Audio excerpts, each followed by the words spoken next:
Hello target board family के सभी प्यारे बच्चों, तो कैसे हैं आप सब। तो बच्चों कल लॉन्चिंग हो चुकी है आपके लक्ष्य बैच की और आप सब 12th अपीयर कर चुके हैं, 12th पास आउट कर चुके हैं और अभी आप सब बहुत घबराए होंगे, मन में बहुत सारी चिंताएं होंगी कि हम कौन सा ऐसा कोर्स करें जिससे हमें अच्छी यूनिवर्सिटी में एडमिशन मिल जाए, हमें अच्छी जॉब मिल जाए, हम अपनी फैमिली को सपोर्ट कर सकें। तो अगर आपके मन में ये सारी दुविधाएं हैं, ये सारी टेंशन है और स्पेशली अगर आप बायोलॉजी के स्टूडेंट हैं तो ये वीडियो सिर्फ और सिर्फ आपके लिए ही होने वाला है।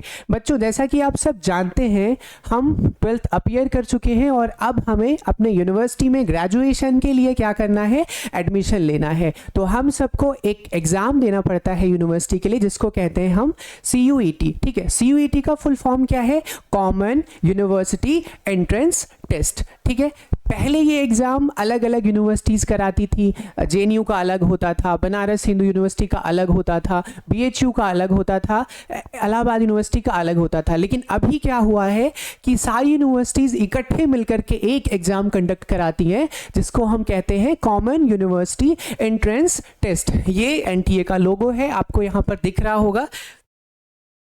ठीक है, तो बच्चों ये CUET का फुल फॉर्म है कॉमन यूनिवर्सिटी एंट्रेंस टेस्ट। अब वो बच्चे जो बायोलॉजी के डोमेन से बिलोंग करते हैं उन्हें कौन सा ऐसा एग्ज़ाम देना है और उनके मन में ये बहुत सारी दुविधाएं होंगी, सबको बहुत जिज्ञासा भी होगी कि कौन से कोर्सेज हमें मिलने वाले हैं।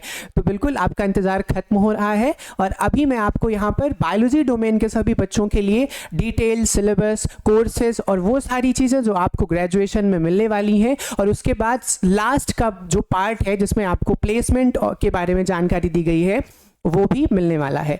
तो चलिए नेक्स्ट स्लाइड में इसे हम डिस्कस करते हैं। बच्चों ये CUET का एग्जाम पैटर्न है।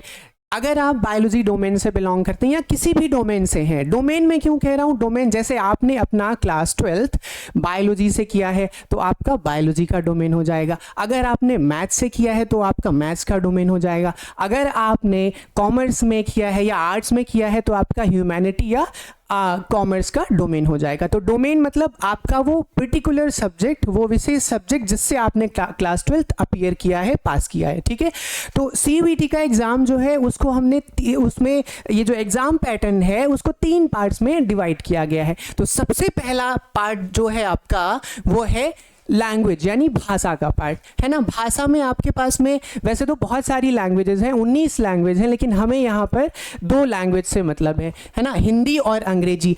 और भी लैंग्वेज हैं, कन्नड़, उड़िया, बंगाली, वो तो बहुत सारी लैंग्वेज हैं। तो आपके पास में यहाँ लैंग्वेज के पोर्शन में आ जाती है हिंदी और अंग्रेजी। ठीक है, दूसरा क्या है आपका जो डोमेन स्पेसिफिक। अभी मैंने आपको बताया ना कि अगर आपने बायोलॉजी से किया है तो आपका डोमेन क्या होगा, बायोलॉजी। ठीक है, तो आपका ये यहाँ पर गणित, बायोलॉजी, आर्ट या कॉमर्स अभी मैंने आपको बताया। ठीक है, तो ये आपका डोमेन स्पेसिफिक पेपर होने वाला है।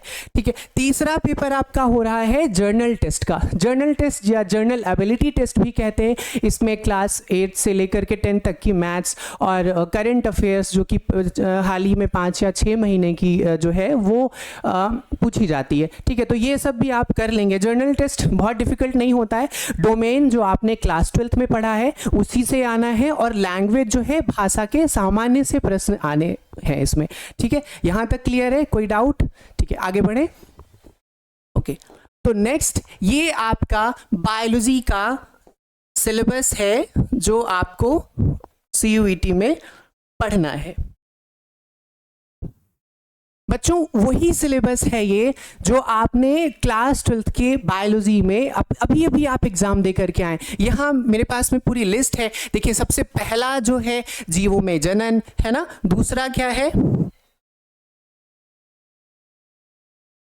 दूसरा पुष्पी पादपों में लैंगिक जनन, मानव जनन, जनन स्वास्थ्य, वंशागति और विविधता के सिद्धांत, वंशागति का आणविक आधार, जैव विकास, मानव स्वास्थ्य एवं रोग, खाद्य उत्पत्ति में वृद्धि, मानव कल्याण में सूक्ष्मजीवी, जैव प्रौद्योगिकी, सिद्धांत एवं प्रक्रम, जैव प्रौद्योगिकी एवं उसके उपयोग। 13 चैप्टर आपका है जीव एवं जनसंख्या, पारितंत्र, जैव विविधता एवं संरक्षण और लास्ट चैप्टर है आपका पर्यावरण के मुद्दे। अभी मैंने बताया ना वो सारे चैप्टर्स कोर्सेज जो आपने 12th में पढ़े हैं उन्हीं में से आएगा, बाहर से कुछ नहीं आएगा। तो बिल्कुल घबराना नहीं है, सारा का सारा आपका 12th का सिलेबस है। अगर आप थोड़ी सी भी मेहनत कर रहे हैं ना, थोड़ा सा आप अगर उसको रिवाइज कर लेंगे और अच्छे से क्वेश्चन की प्रैक्टिस कर लेंगे तो आपका सिलेक्शन पक्का है, एक अच्छी यूनिवर्सिटी में आपका सिलेक्शन हो जाएगा। ठीक है, नेक्स्ट स्लाइड हम डिस्कस करते हैं।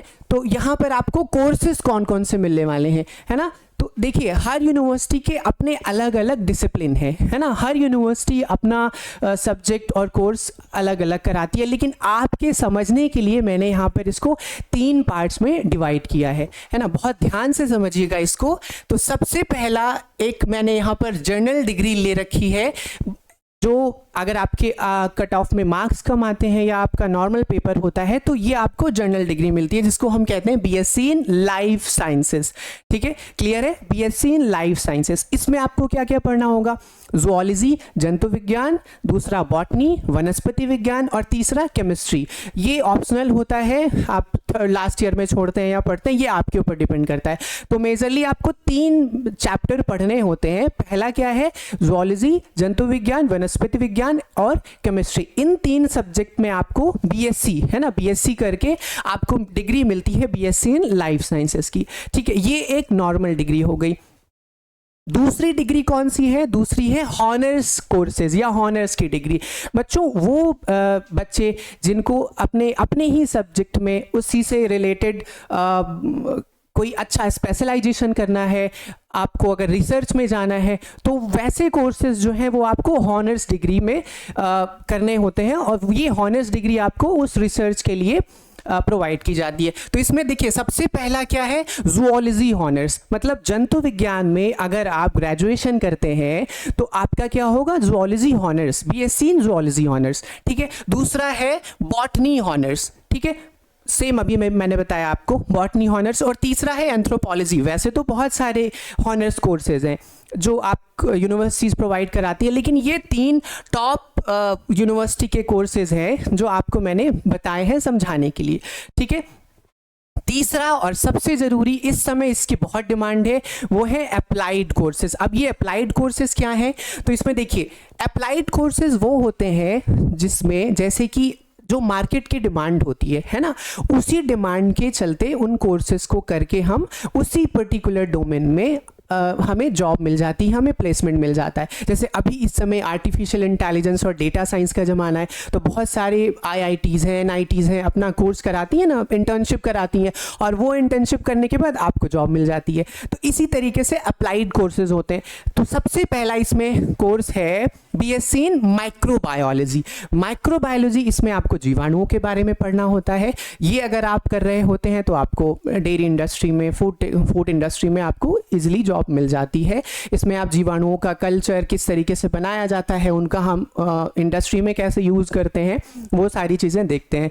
दूसरा है बीएससी इन बायोटेक्नोलॉजी, जैव प्रौद्योगिकी। अभी आप 12th में पढ़ के आए हैं जैव प्रौद्योगिकी के बारे में।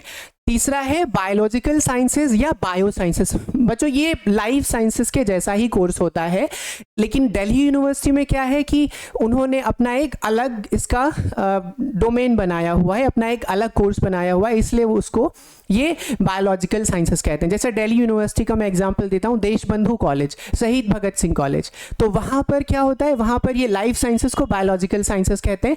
इस तरीके से करके ये कोई स्पेशल कोर्स नहीं है, लाइफ साइंसेस के जैसा ही कोर्स है। ठीक है, यहाँ तक समझ में आया? ठीक है, अब तीसरा है forensic science, BSc in forensic science. आप सभी ने सीआईडी देखा होगा ना, सीआईडी में एक डॉक्टर रहता है, तो वो कहता है ना, दया कुछ तो गड़बड़ है। तो जैसे कोई ऐसे डेथ हो जाती है तो उसमें फिंगरप्रिंट्स और ऐसे ब्लड सैंपल ये सारा कलेक्ट करते हैं ना वो डॉक्टर जो होते हैं। तो वो जो स्टडी होती है जिसमें आपको क्राइम की जांच करनी होती है, फिंगरप्रिंट्स लेने होते हैं, है ना, ब्लॉटिंग करनी होती है, तो वैसी नॉलेज आपको इस पर्टिकुलर फील्ड में दी जाती है, जिसको कहते हैं हम forensic science, BSc in forensic science. ठीक है, तीसरा है एग्रीकल्चर कृषि विज्ञान के बारे में आप ग्रेजुएट पढ़ते हैं तो उसमें आपको एक ग्रेजुएट डिग्री मिलती है, आप सभी इसके बारे में जानते हैं। तीसरा है, बहुत अभी चलन में है, बी फार्मा और D pharma, bachelors in pharmacy and diploma in pharmacy. तो अगर आपके मार्क्स कम आते हैं या नॉर्मल आपका कट ऑफ जाता है तो आप इन कोर्सेज में भी इनरोल हो सकते हैं। लास्ट के ये दो, और जो बहुत इंपॉर्टेंट है, इनका बहुत वेटेज है, बीएससी इन फूड टेक्नोलॉजी। देखिए हम सभी, देखिए आजकल सभी फास्ट फूड खाते हैं, है ना, सभी को केचप खाना है, चिप्स खाना है, कुरकुरे खाना है। तो इन इंडस्ट्री में जो फूड की प्रोसेसिंग होती है, फूड का प्रिजर्वेशन, मतलब लंबे समय तक कैसे हम इसको संरक्षित कर सकते हैं, उसके बारे में ये जितनी भी जानकारी है या उनको बनाने की प्रक्रिया है, ये सब इस कोर्स में फूड टेक्नोलॉजी में सिखाई जाती है। फूड टेक्नोलॉजी में आप सब इनके बारे में स्टडी करते हैं और इसी से रिलेटेड जो इंडस्ट्रीज़ हैं वहाँ पर आपका प्लेसमेंट हो जाता है। ठीक है, लास्ट के हैं दो कोर्सेज, BMLT एंड DMLT। अगर आप हिंदी मीडियम से हैं या आप बहुत अच्छे नहीं है पढ़ने में, आपका नीट में सिलेक्शन नहीं हो पाया है, तो ये दो कोर्सेज क्या हैं आप ही के लिए, bachelors in medical lab technician, diploma in medical lab technician. ये ऐसे कोर्सेज हैं जिनको क्विकली आप करके जॉब पा सकते हैं। आप कहीं किसी भी डिस्पेंसरी में, कहीं किसी लैब में जा कर के ईजिली आपको जॉब मिल जाएगी और अच्छी सैलरी वो एक टाइम के बाद में ऑफर करते हैं, है ना। तो आपको डिप्लोमा इसमें मिलता है और जितने भी मेडिकल से रिलेटेड चीज़ें आप वैसी जानकारी होती है इसमें दी जाती हैं।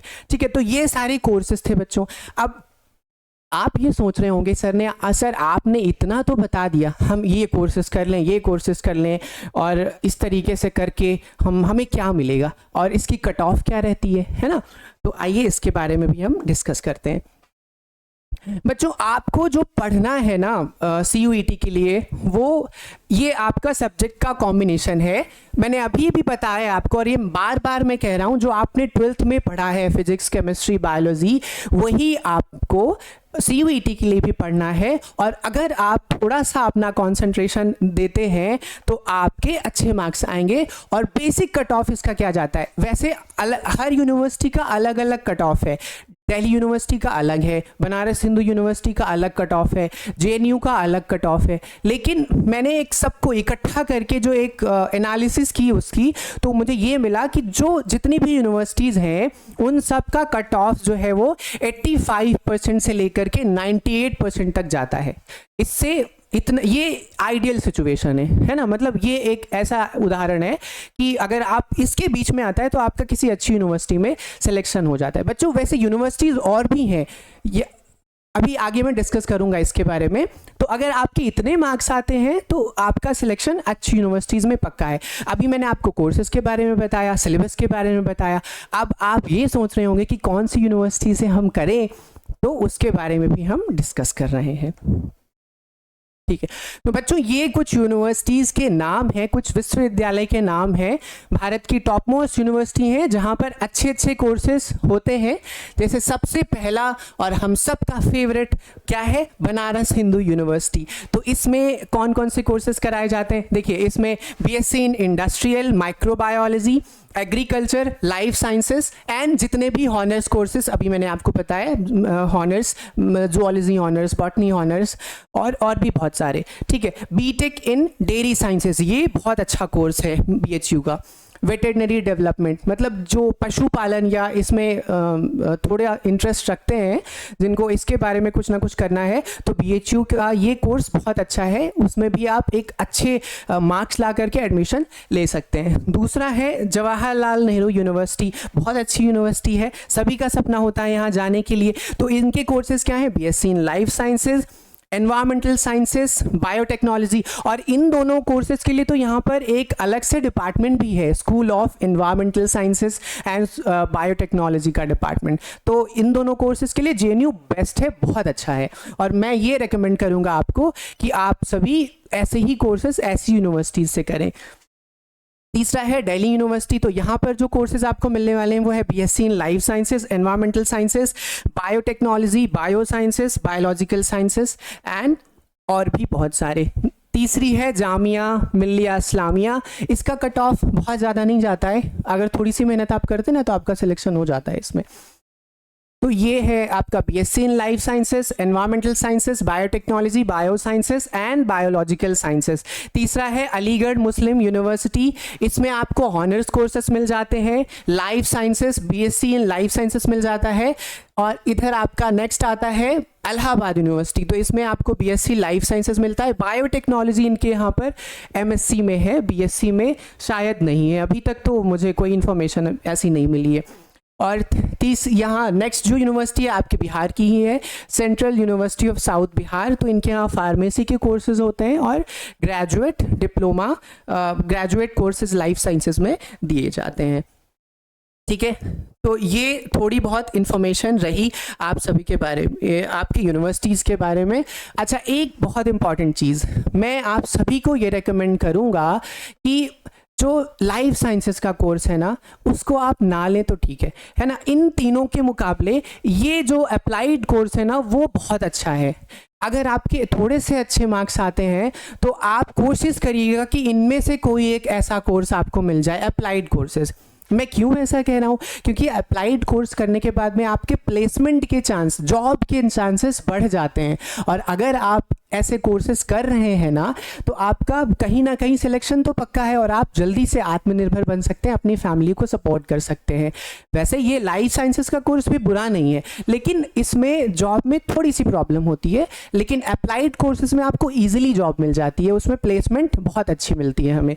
ठीक है, अब आप सबके मन में आ रहा होगा कि कौन से ऐसे इंस्टीट्यूशन है, कौन सी ऐसी कंपनीज़ हैं जो हमें प्लेसमेंट प्रोवाइड कराती हैं, जॉब देती हैं। तो उसके लिए आपके पास में यहाँ पर मैंने हर एक डोमेन में इंडस्ट्रीज़ को सेलेक्ट किया है। जैसे आपने फूड इंडस्ट्री में किया है तो फूड इंडस्ट्री में अमूल है, किसान है, नेस्ले है, कैडबरी है and the most favourite which is less, है ना। लेस क्या कर, ये सारी इंडस्ट्रीज आपको प्लेसमेंट प्रोवाइड कराती हैं, अच्छा खासा पैकेज देती हैं। ठीक है, दूसरा ये समझ में आ गया। दूसरा है आपका मेडिकल इंडस्ट्री, है ना। तो मेडिकल इंडस्ट्री में ये सब बहुत फेमस नाम है। पहला है सिप्ला, मेडिसिन बनाती हैं, ये यहाँ पर जितनी भी टैबलेट्स हैं वो सब बनती हैं, जेनरिक और भी बहुत सारी।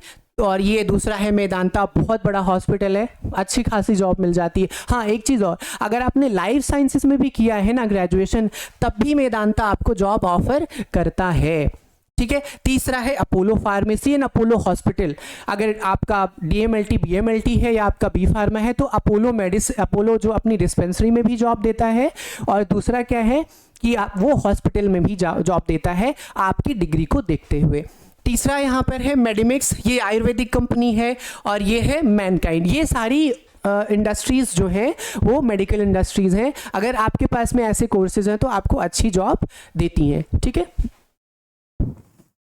नेक्स्ट है क्लिनिकल रिसर्च। अगर आपने बायोलॉजिकल साइंसेज या बायोटेक्नोलॉजी का फील्ड बहुत बड़ा है, उसमें इतनी सारी रिसर्च होती हैं। अभी हाल ही में देखिए नोबेल प्राइज़ जिनको मिला है तो वो प्रोटीन और पता नहीं किस किस चीज़ पे रिसर्च कर रहे हैं ना, तो नोबेल प्राइज़ भी इसी फील्ड में मिला है, बायोटेक्नोलॉजी में।